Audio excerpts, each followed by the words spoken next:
David Steinberg is a young comic actor who will not be too thrilled with this introduction, but he is one of the original members of the Second City in Chicago.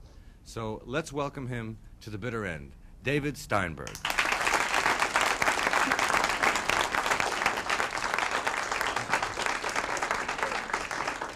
Thank you very much. Thank you, Freddie, for that thrilling introduction. I'd like to improvise for you some sermons. And for that, I'm going to need some suggestion from you, the audience, of any well-known Old Testament personality that you could think of. Noah! Moses, Solomon, Noah, Job. All right, we'll start with those. All right, here we go. Jonah, maybe? Would the congregation please be seated for this evening's sermon?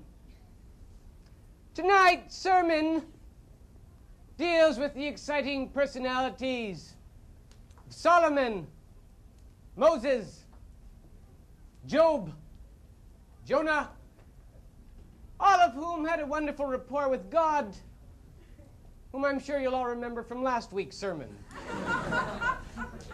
Solomon, God appeared to Solomon in a dream and said, "Solomon, you can have anything that your heart desires." Solomon said, "Oh God, grant me wisdom that I might be the wisest king of all." And God gave Solomon his anthropomorphic zap. Solomon became all wise and knowing, and at that second he knew he should have asked for money. Jonah! God said to Jonah, "Jonah," for that was his name, "go unto the king of Nineveh and tell him that he has sinned." Jonah says, "I have a feeling he knows." And God looked down and saw that things were bad. Every time God looks down, things are bad. Maybe if he wouldn't look down so much, things would pick up. Jonah didn't want to go to Nineveh. He ran away to Tarshish. And he got into a ship. And the ship was commandeered by 23 Gentiles. And the Gentiles, as is their wont from time to time, threw the Jew overboard.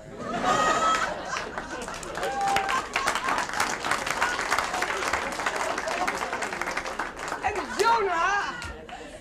Jonah is floating in the water. And here we have to pause for a second and examine the Bible objectively. There are two concepts here. On the one hand, the Judaic, on the other, the Goyish. The Jews say that Jonah was swallowed by a whale. The Gentiles, the New Testament scholars, the less popular of the two, come along, they say, "Hold it, Jews!" They literally grab the Jews by the Old Testament. They say Jonah could not have been swallowed by a whale, for whales have tiny gullets and cannot swallow whole prophets. Therefore, they expostulate that Jonah was in fact swallowed by a gigantic guppy.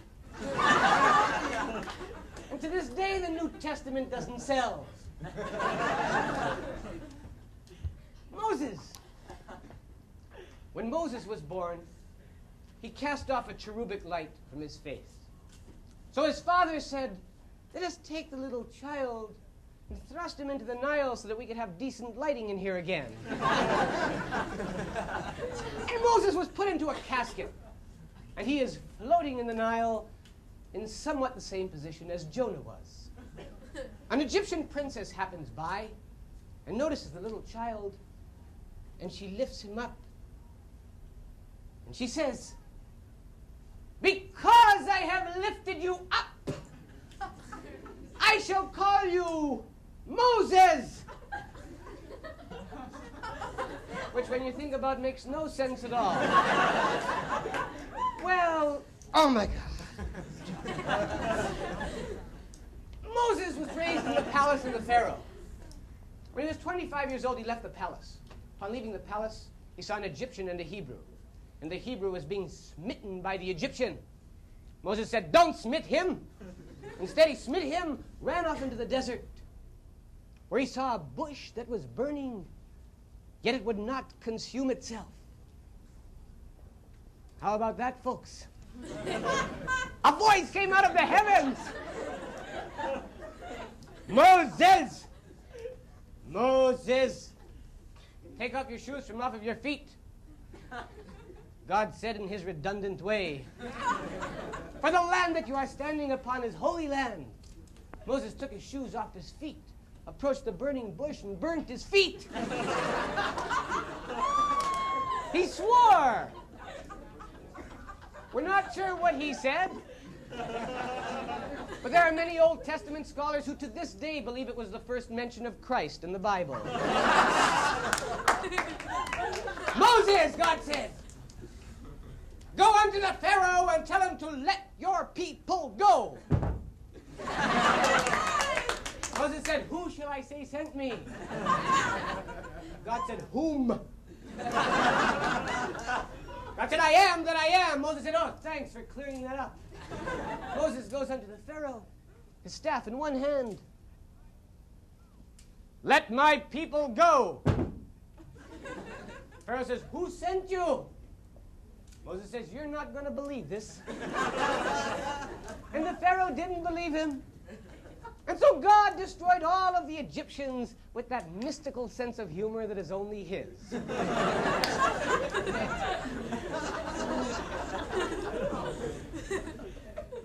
Job! Pronounced Job and not Job. Job stood outside his hut, prayed to God. "God!" God didn't answer. Looked up again, he went, "God!" God didn't answer. Finally, in the third cry, he hollered, "Mike!" And God answered. How mysterious are the ways of the Lord.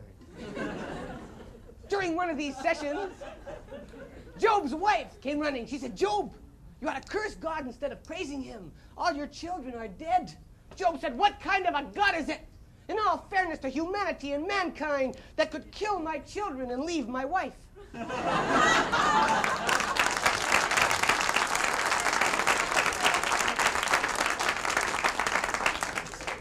But Job worshipped with a fervor bordering on stupidity. And therein he laid the whole basis for Reformed Judaism to follow. The Lord God giveth, the Lord God taketh away. The Lord God is an Indian giver. In closing, I'd like to remind you to get the Christ back into Christmas and the Chah back into Hanukkah.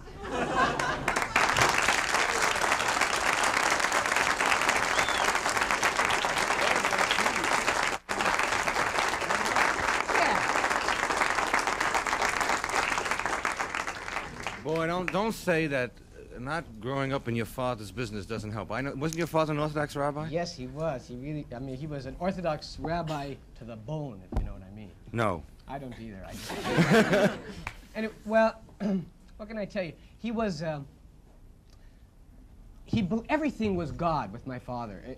For instance, how are things going, you would say to him. How are things going, Jack? He would say, "Thank God." How's the business when it was bad? He would say, "God willing, it'll get better." Everything was God. God bless you. God controlled everything. And yet, I stood with him in our house for 12 years and watched it snow like clockwork every Christmas. And he'd turn to me and he'd say, "Science is a wonderful thing." That really is kind of very different. Are you having much trouble on television doing these? I know you did I saw you on the Tonight Show recently. Yes. And you did a bit. And the rumors I hear is they got more mail than they have in almost the history of that show. Well, it's exciting. They're reviving the word heretic, I believe. And Did you ever believe it could happen? I mean, that you were able to do this kind of thing on television? Well, the thing is, I never thought of the material as way out. It was material I developed at Second City, and I enjoy performing it. It's just people who are uptight in any way about their own personal beliefs think that I'm knocking that, and I'm not. Maybe next show I will. But well, it is kind of. I think it's kind of strong. I mean, I think you'll find people who will say that you're not giving the proper homage and the proper respect. Wouldn't you get that kind of thing? Except that, I mean, so much. I happen to really like the Bible. I read it a lot, and I was schooled in it. I went to a yeshiva myself, a theological school, and I read it. Even today, I sit on the subways, read the Bible, and laugh. Listen, you have sort of a very unusual career. I've seen you in a couple of shows recently. One of them, in which you played a homosexual and Little Murderers, right? Yes. And yes. The other part recently in another play, what was that? You played a Jewish slave, right? Yes. Yes. To a Negro, right? Mm-hmm. Right. So you do play unusual parts. By the way, Little Murderers I thought was excellent. Didn't you? Thank you. I really enjoyed that. I thought that was an. As you know, we didn't run with the play, even though Right. it was a very classy, exciting play. But I knew that the play wasn't going to run, Fred. I just had that feeling. The play, as you remember, had a lot of sex and sadism and violence. Right. And I knew the critics weren't ready for that. They get so much of it at home. Yeah. But it was fun. I enjoyed it. Yeah. Well, I tell you, one of the things nobody ever talks about, whenever I get people on this show, we always talk about all the great things that really cook, all the great successes, right? Mm-hmm. Nobody ever talks about flops. People only remember the acts I discovered. Yeah. They can never forget the time that I passed an act and it became Barbara Streisand or things of that type, and... Last year, you passed me up. That's not so. You worked No, at my club with I a know, singer, I'm right? just That was teasing great. you. Right. You worked with a little girl, Carly Simon. No, Who, big girl. Very yes, tall. that's a very, very, very tall girl. But, David, I yes. really want to thank you for coming on the show. It's a pleasure. Yeah, and I love the kind of response you got. That was really Well- one of the most exciting moments we've had here on the show. Oh, thank you, Yeah, Fred. so It that was really really is- fun to do. So right now, we're going to turn around a little, and we're going to look at a very great jazz harpist. There aren't many of them in America. Here is certainly, without a doubt, one of the prettiest, Miss Gloria Tracy.